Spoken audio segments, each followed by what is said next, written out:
Good morning বন্ধুরা, সকাল সকাল সুন্দর একটা পরিবেশের সঙ্গে তোমাদেরকে স্বাগত জানিয়ে আজকের আমার এই মিনি ব্লগটা শুরু করলাম। কাজ শেষ করার পরে ঘরে এসে দেখছি আমার সোনামা উপর হয়ে শুয়ে আছে। সেটা দেখে তো আমি অনেকটাই অবাক হয়ে গেছিলাম।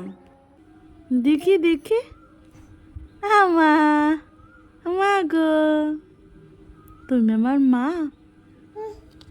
তাই? আমাদের বাড়ির পাশেই আমার জ্যাঠা শ্বশুরের বাড়ি, আর সেখানেই হচ্ছে আজকে ছাদ ঢালাই। ছাদ ঢালাইটা হচ্ছে একটা মেশিনের সাহায্যে, মেশিনে করে নিচের থেকে মশলা মাখিয়ে উপরে নিয়ে যাওয়া হচ্ছে, আর উপরে ঢেলে দিয়েই একটা ছাদ তৈরি হয়ে যাচ্ছে। আর দেখো কত সুন্দরভাবে তারা কাজ করছে। আমার সোনা মা আর কাঁথা কাপড়গুলো এখন ঘরে নিয়ে আসলাম, আর ঘরে এসে দেখছি আমার সোনা মা তার বর দিদি মুখোমুখিভাবে ঘুমিয়ে আছে। এইদিকে তার বর দাদা লস্যি বানাচ্ছে, আর তার মিষ্টি দিদি এখানে লস্যি খেয়ে টেস্ট করছে। তো এখন সবাই মিলে লস্যি খাবো। তো চলো গরমে লস্যি খাওয়া যাক।